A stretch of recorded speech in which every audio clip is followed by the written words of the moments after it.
Daddy అక్కడ బయట అప్పుడే వెళ్తుండే చూస్తే అది లాక్కున్నాడు మేడం. మళ్ళీ ఏంటి అక్కడ అక్కడ పని చేయకుండా అయితే ఆ 2 నెలలు అక్కడ సరిగ్గా పని చేయలే.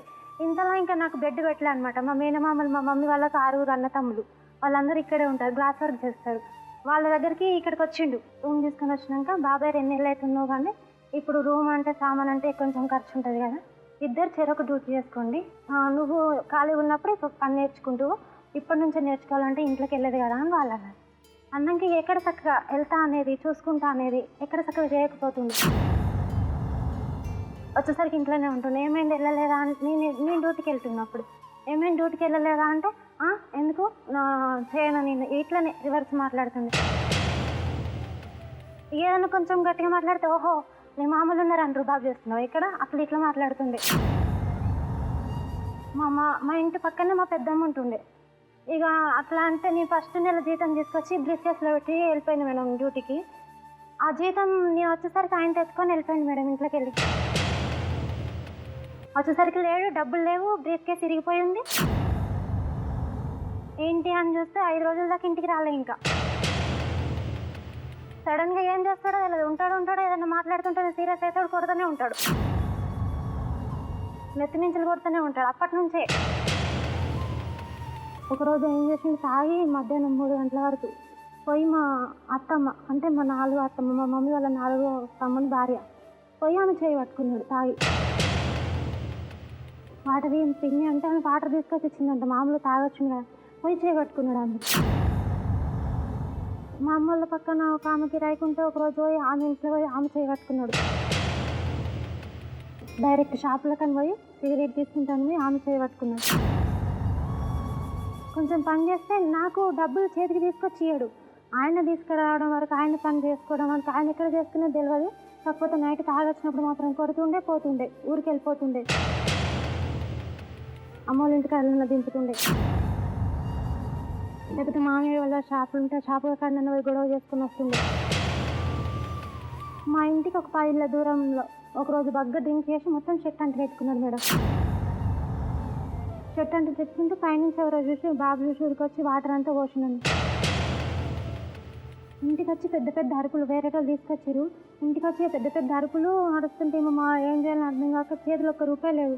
మా మామయ్యలకు ఫోన్ చేసిన, వాళ్ళు వచ్చిర్రు, వాళ్ళు కాలు వేసుకొని ఆయనకి వచ్చి ఆ టెన్షన్లో ఏం చేశారు, పెద్ద హాస్పిటల్కి తీసుకెళ్ళారు. అక్కడ కోంపల్లి తీసుకెళ్ళిపోతే ఆ హాస్పిటల్లో ఈరోజు నైట్కి రేపు మార్నింగ్కి వాళ్ళు 30,000, రేపు మధ్యాహ్నానికి 30,000 బిల్లు వేసారు మేడం. ఇక ఆ బిల్లు కట్టిరు. మరి ఇక్కడ ఉంటే ఎక్కువైతట్టున్నారా డబ్బులు, మరి బయటకు ఏమైనా ఆలోచిద్దాం అన్నట్టు తీసుకొచ్చి గవర్నమెంట్ హాస్పిటల్ ఏమైనా ఇస్తాను అక్కడ 2 రోజులు ఉంచినాం. అంటే కాలింది అతనికి, కాలింది మేడం.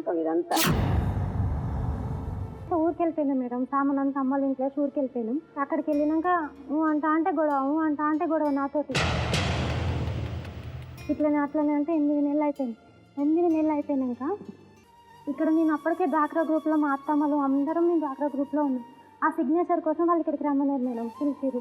అంటే నువ్వు ఉన్నవారా మరి వెళ్ళిపోతావా అంటే అదేం లేదు అత్తమ్మ ఎందుకు మంచిగా ఏంటంటే మేము వస్తాం. మా బాబు పుట్టినాక ఇక కొట్టడం తిట్టడం మాటికి ఇట్లనే కొడుతుండు ఆమె నుంచి అనుకొని మరి 2 సార్లు మా బాబుని తీసుకొని మా అమ్మల ఇంటికి వెళ్ళిపోతే సందాయించి తీసుకొని వచ్చారు. 3వసారికి ఇట్లనే కొడుతుంటే దీనికి ఇట్లానే కుదురుతుందేమని పిల్లగాడు 7 నెలల పిల్లగాడు వదిలేసి ఇట్లా పోయిన ఒకరోజు ఫోన్ చేశారు, వస్తున్నావా అని. సార్ నేను రానా అంటే ఏం చేసి ఇది రాదు చేద్దామని ఏమనుకున్నాడో ఏం చేసుకున్నాడో ఎవరు పోయి ఎట్లా మాట్లాడారో నాకు తెలియదు మేడం. పోయిండ్రు నిజామాబాద్ అవతల కామారెడ్డి అంట, అక్కడ పోయి కార్లో పోయి తీసుకొని వచ్చి వారం రోజులు ఇంట్లో పెట్టుకొని వాడుకొని పోయి ఊర్లో పోయి మళ్ళీ పెళ్లి చేసుకొని వచ్చారు. నేను చూసి ఇంకా వస్తాడేమో నేను చూస్తున్నా, ఆయన రాలేదు. ఇంకా వస్తాడేమో ఎవరు పట్టించుకున్నారని తర్వాత ఈ మాట తెలిసింది నాకు. ఇంకో ఆమెను తెచ్చుకొని పెళ్లి చేసుకున్నాడు అంటే షాక్ అయిపోయినా. మా అమ్మ రాలే, ఎవరు రాలే. మళ్ళీ అల్వాళ్ళ పిఎస్లోకి పోయి సారీ ఇటు సంగతి నాకు విడాకులు ఇవ్వక ముందుకే ఇంకొక అమ్మాయిని తెచ్చుకొని పెళ్లి చేసుకుని ఉన్నాడు అంటే వాళ్ళు చూసి కేసు కూడా పట్టించుకోలేదు. మా అమ్మకి ఫోన్ చేసి అమ్మ నేను వాళ్ళ ఇంటికి వెళ్ళిపోతున్నా అని పోలీస్ స్టేషన్లో ఫోన్ చేసి చెప్పి వెళ్ళిపోయినాక మేడం నన్ను చూస్తేనే కసిరించుకుంటాడు, నన్ను చూస్తేనే అసహించుకుంటాడు. ఊరికే ఏదో కొత్తైన పెళ్ళిలాక ఆ పిల్ల ఎంట పడుతున్నావు చిందానంట, ఆ పిల్ల కూడా పట్టించుకోవాలి, ఆ పిల్ల కూడా కట్టుకుంటున్న మనిషే కదా అని మా అత్త వెనుకేసుకొచ్చేది. సరే అని మా అత్త చెప్తేనే వచ్చి నాతో మాట్లాడుతుండే, కానీ ఆయన స్వతంత్రంగా వచ్చి నాతో ఇంత మాట్లాడుకుంటుండే. అట్లా ఏడిపించింది మేడం. ఆమె ఉన్నాగా నన్ను ఆమె నుంచి ఒక్క మాట అంటే మా చిన్న ఆమె కడుపులో ఉన్నప్పుడు బొంగుక తీసుకొని మస్తు కొట్టిండు. నా బిడ్డ నా కడుపులో ఉన్నప్పుడు సెంట్లు జబ్బు వచ్చింది మేడం. నాకు సెంట్లు జబ్బు వస్తే మా అత్త గాంధీ హాస్పిటల్ తీసుకొని 1 నెల రోజులు చూపించింది. 1 నెల రోజులు చూపిస్తే మా అమ్మను కూడా రానియకుండా వేసింది. ఎందుకంటే ఒకరు గాడికి ఒకరు పడతారని మా అమ్మను కూడా రావద్దన్నారు. మా అత్తనే దగ్గరుండి నన్ను అన్ని మంచిగా చూసుకొని మంచిగా చేసుకున్నాను. కానీ మా ఆయన చేసే తాకట్లకు నాకు ఉండబుద్ధి కాలేదు మేడం. ఎందుకంటే మనిషి అన్నప్పుడు కొంచెమన్నా ఇవ్వాలి. నన్ను ఒక్కరిసారి తీసి పారేసినట్టు మాటలు మాట్లాడడం, తీసి పారేసినట్టు మొక్కను చూస్తే ఆశ్రయించుకుంటున్నాను.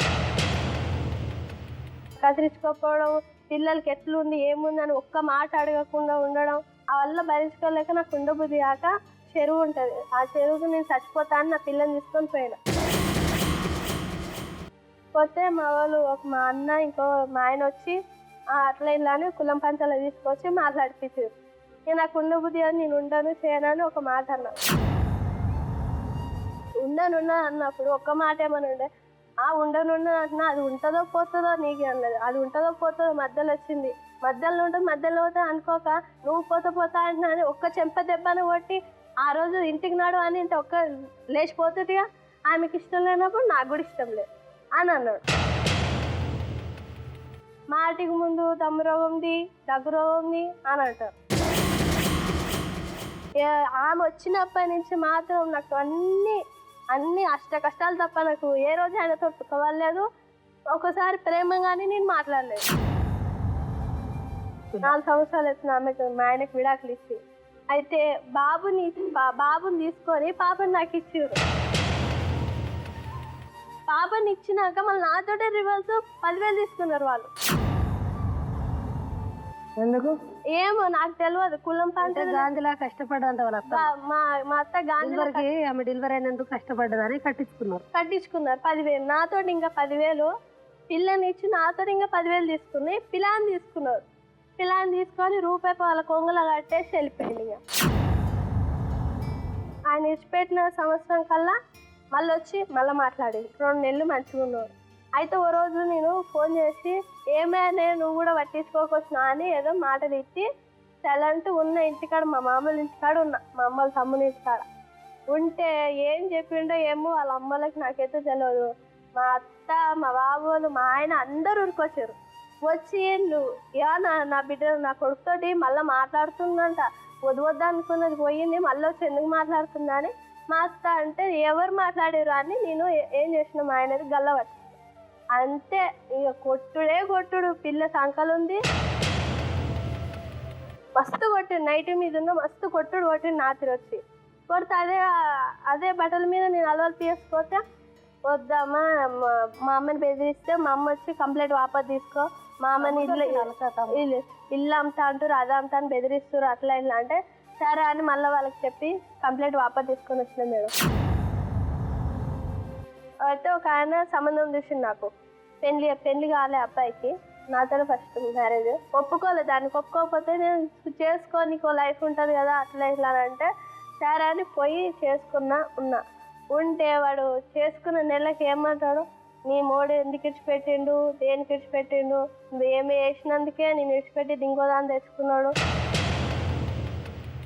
అనడము, కొట్టడం తిట్టడం ఇదే ఉండవు. అంతటి కూర్చుంటే అనుమానం, లేస్తుంటే అనుమానం, ఇంట్లోనే పెట్టిపోతుండే, ఓ పనికి పంపించకపోతుండే, ఏ దానికి పంపించకపోతుండే, ఇంట్లో ఉంచే అనుమానం పెడుతుండే.